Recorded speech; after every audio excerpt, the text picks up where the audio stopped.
আসসালামু আলাইকুম। আচ্ছা চলুন দেখে নিই বাংলাদেশের সাম্প্রতিক কিছু জরুরি খবর এক ঝলকে। দেশের রাজনীতি, সমাজ আর নির্বাচন এগুলো নিয়ে বেশ কিছু ঘটনা কিন্তু ঘটছে। যা নিয়ে একটু ভাবা দরকার। বুঝলেন? খবরের কাগজগুলো অন্তত তাই বলছে। প্রথমত দেখুন সামনে তো নির্বাচন, তাই না? তো ১.৫ লাখ পুলিশ সদস্যকে ট্রেনিং দেওয়া হবে। কিন্তু ট্রেনিং এর দায়িত্বে কারা? একজন হলেন ২০২৪ সালের সিইসি কাজী হাবিবুল আউয়ালের আপন ভাই কাজী জিয়াউদ্দিন।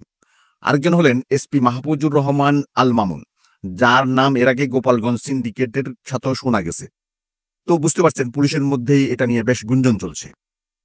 বলা হচ্ছে নিরপেক্ষ ট্রেনিং হবে, কিন্তু এই নিয়োগ কি সেই ভরসা দিচ্ছে? প্রশ্নটা কিন্তু থেকেই যাচ্ছে।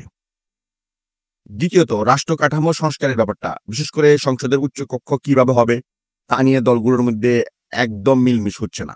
সরকার বলছে ভোটের অনুপাতে আসন হোক, মানে পিআর সিস্টেম। বিএনপি আবার বলছেন না, নিম্নকক্ষ সিট অনুযায়ী ভাগাভাগি হোক।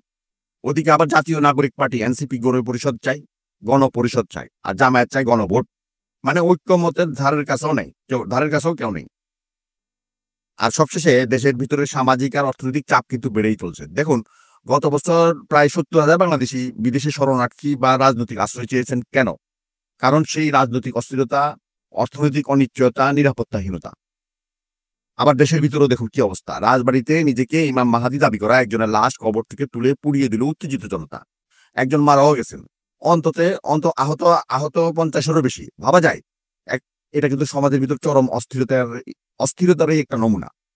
আসলে এসব ঘটনা মিলিয়ে দেখলে বোঝা যায় দেশের রাজনৈতিক বিশ্বাসযোগ্যতা, সংস্কারের চেষ্টা আর সামাজিক শান্তি সবকিছুই বেশ বড়সড় চ্যালেঞ্জের মুখে পড়েছে।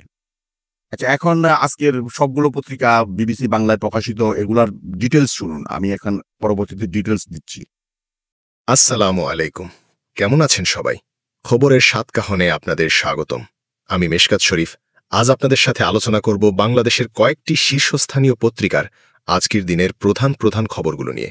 আজকের খবরগুলোতে নির্বাচনী প্রস্তুতি, রাজনৈতিক সংস্কার, অভিবাসন প্রবণতা, স্থানীয় সংঘর্ষ থেকে শুরু করে অব্যবহৃত সরকারি প্রকল্পর মতো বিভিন্ন বিষয় উঠে এসেছে, যা দেশের বর্তমান রাজনৈতিক ও সামাজিক পরিস্থিতির একটা চিত্র তুলে ধরছে। চলুন শুরু করি নয়া দিগন্ত পত্রিকার প্রধান শিরোনাম দিয়ে, যা হল ২৪ সালের সিইসির ভাই ২৬ সালের পুলিশের নির্বাচনী প্রশিক্ষণ সমন্বয়ক। এখানে বলা হয়েছে যে আগামী জাতীয় সংসদ নির্বাচনের প্রস্তুতি হিসেবে আগামীকাল রোববার থেকে পুলিশ সদস্যদের প্রশিক্ষণ শুরু হচ্ছে। আর এই প্রশিক্ষণের সমন্বয়ক হিসেবে নিয়োগ পেয়েছেন ২০২৪ সালের বিতর্কিত প্রধান নির্বাচন কমিশনার কাজী হাবিবুল আউয়ালের ভাই পুলিশ কর্মকর্তা কাজী জিয়াউদ্দিন। এছাড়া প্রশিক্ষণের সাচবিক ও কারিগরি দায়িত্বে আনা হয়েছে আওয়ামী আমলে গোপালগঞ্জ ভিত্তিক সিন্ডিকেটের ঘনিষ্ঠ বলে পরিচিত পুলিশ সুপার মাহফুজুর রহমান আল মামুনকে, যা পুলিশের ভেতরেই চাঞ্চল্য সৃষ্টি করেছে। প্রথম ধাপে ঢাকার রাজারবাগে পুলিশ অডিটোরিয়ামে সব জেলার police super, metropolitan commissioner, range DIG ও ডিপো সহ আনুমানিক ১৫০ জন কর্মকর্তা অংশ নেবেন এবং পরে ধাপে ধাপে ১.৫ লাখ পুলিশ সদস্যকে নির্বাচনের আগেই প্রশিক্ষণ দেওয়া হবে, যার উদ্দেশ্য গত ৩ নির্বাচনের তিক্ত অভিজ্ঞতা থেকে দূরে থেকে পুলিশকে নিরপেক্ষভাবে দায়িত্ব পালনে সক্ষম করা। এই নিয়োগগুলো দেখে মনে হচ্ছে নির্বাচনী প্রক্রিয়ায় পুরনো সংযোগগুলো এখনও প্রভাব ফেলছে। কি বলেন আপনারা? এবার আসা যাক প্রথম আলো পত্রিকার প্রধান শিরোনামে, যা হল উচ্চকক্ষ নিয়ে সরকারের অনুরোধ রাখেনি বিএনপি। খবরে বলা হয়েছে যে জাতীয় সংসদের উচ্চকক্ষ সংখ্যানুপাতিক প্রতিনিধিত্ব পদ্ধতিতে গঠনের বিষয়টি বিএনপিকে মেনে নেওয়ার অনুরোধ করেছিল অন্তর্বর্তী সরকার, কিন্তু বিএনপি তা মানেনি। সরকার ও বিএনপির সূত্র জানিয়েছে যে গত ৩১ আগস্ট প্রধান উপদেষ্টার সঙ্গে বিএনপির বৈঠকে সরকারের পক্ষ থেকে একজন উপদেষ্টা এই অনুরোধ জানান এবং প্রধান উপদেষ্টা বিষয়টি উত্থাপন করে বিএনপিকে ভেবে দেখতে বলেন। জাতীয় ঐক্যমতের কমিশনের আলোচনায় দ্বিকক্ষ বিশিষ্ট সংসদ গঠনের বিষয়ে দলগুলো একমত হলেও উচ্চকক্ষের গঠন পদ্ধতি নিয়ে মতভিন্নতা রয়েছে, যেখানে কমিশনের সিদ্ধান্ত অনুযায়ী উচ্চকক্ষ হবে ১০০ সদস্যের এবং নিম্নকক্ষের নির্বাচনে প্রাপ্ত ভোটের সংখ্যানুপাতিক প্রতিনিধি পদ্ধতিতে সদস্য নির্বাচিত হবেন। কিন্তু বিএনপি ও এনডিএম ভিন্ন মত দিয়েছে। তারা চায় নিম্নকক্ষে দলের আসনের ভিত্তিতে উচ্চকক্ষে আসন বন্টন। সংশ্লিষ্টরা বলছেন যে বিএনপির চাওয়া অনুযায়ী গঠন হলে উচ্চকক্ষ নিম্নকক্ষের প্রতিচ্ছবি হয়ে যাবে, যা অনর্থক এবং অর্থের অপচয়। এবং সংসদ বিষয়ে গবেষক অধ্যাপক নিজামুদ্দিন আহমদ বলেছেন যে উচ্চকক্ষের গঠন পদ্ধতি ও ক্ষমতা নিয়ে ঐক্যমত কমিশন যে সিদ্ধান্ত দিয়েছে তা খুবই ভালো, তবে বিএনপি যেভাবে উচ্চকক্ষ গঠনের কথা বলছে তা অযৌক্তিক। এই মতভিন্নতা দেখে মনে হয় যে রাজনৈতিক ঐক্য গড়ে তোলা এখনও চ্যালেঞ্জিং। এখন চলুন বণিক বার্তা পত্রিকার প্রধান শিরোনামে, যা হল শরণার্থী ও রাজনৈতিক আশ্রয় প্রার্থী বাংলাদেশিদের আবেদন শুধুই বাড়ছে।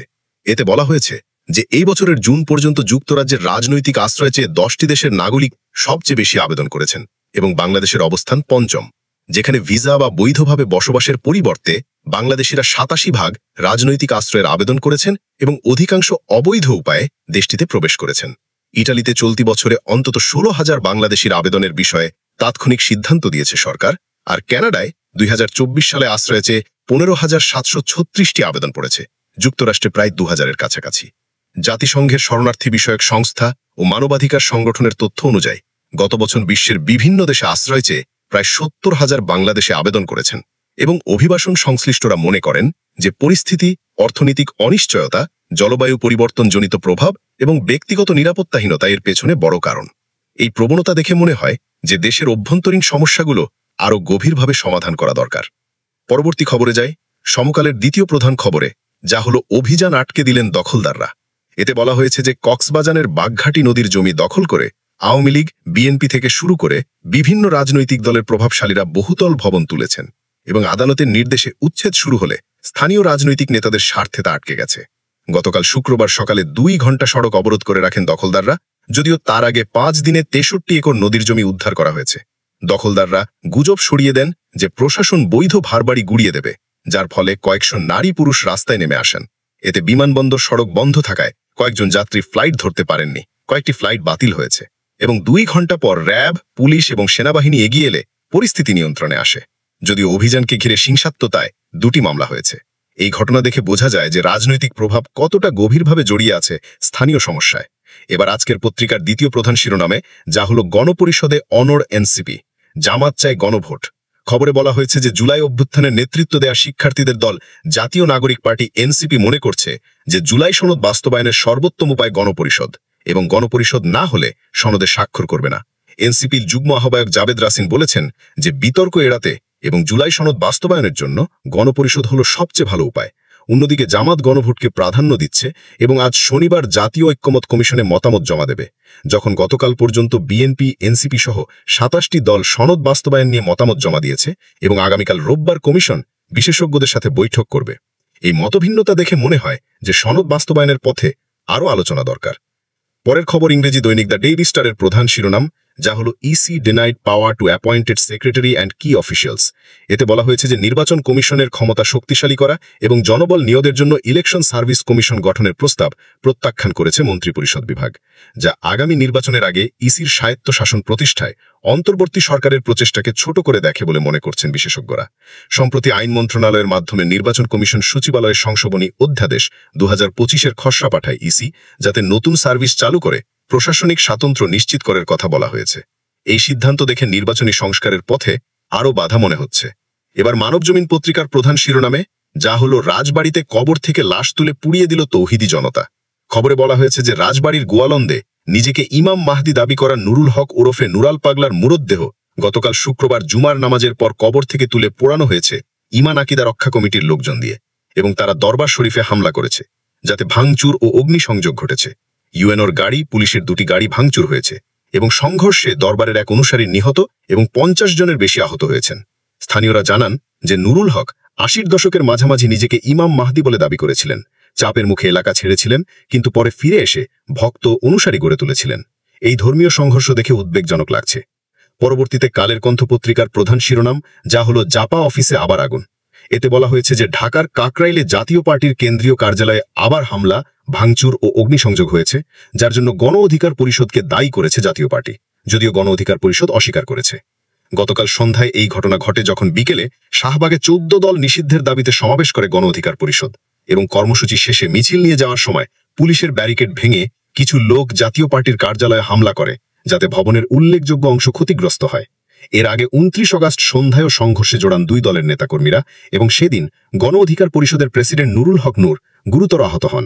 এই দলীয় সংঘর্ষ দেখে রাজধানীর নিরাপত্তা নিয়ে চিন্তা হয়। অবশেষে যুগান্তর পত্রিকার প্রধান শিরোনাম, যা হলো ভবন আছে, কাজ নেই। প্রতিবেদনে বলা হয়েছে যে চট্টগ্রামের পার্কি সমুদ্র সৈকতের পাশে 72 একর জায়গায় 400 কোটি টাকা ব্যয়ে রাজকীয় অতিথিশালা নির্মাণের বছর ব্যতী গেলেও চালু হয়নি, যেখানে রয়েছে 30টি ভিআইপি বাংলো, 48 ইউনিটের মোটেল মেস, কনভেনশন সেন্টার, রেস্তোরাঁ, জিম সহ নানা সুবিধা, এবং রক্ষণাবেক্ষণে প্রতি মাসে 15 লাখ টাকা খরচ হচ্ছে। একইভাবে নেত্রকোনার মোহনগঞ্জে 39,60,00,000 টাকা ব্যয়ে শৈলাজারঞ্জন সাংস্কৃতিক কেন্দ্র এবং মেহেরপুরে 76 কোটি টাকা ব্যয়ে 250 শয্যার হাসপাতাল ভবন অব্যবহৃত পড়ে আছে এবং জেলা উপজেলায় কোটি কোটি টাকা ব্যয়ে এমন অনেক স্থাপনা ছড়িয়ে আছে যা আওয়ামী লীগ সরকারের 16 বছরে অপরিকল্পিতভাবে গড়ে উঠেছে, কখনো ব্যক্তি স্বার্থে আবার কখনো উন্নয়নের আড়ালে টাকা হাতিয়ে নিতে। এই অপচয় দেখে মনে হয় যে উন্নয়ন প্রকল্পগুলোতে আরও স্বচ্ছতা দরকার। আজকের জন্য এটুকুই। আশা করি বিস্তারিত আলোচনা আপনাদের কাছে ভালো লেগেছে। আবার দেখা হবে। ভালো থাকবেন। আল্লাহ হাফেজ।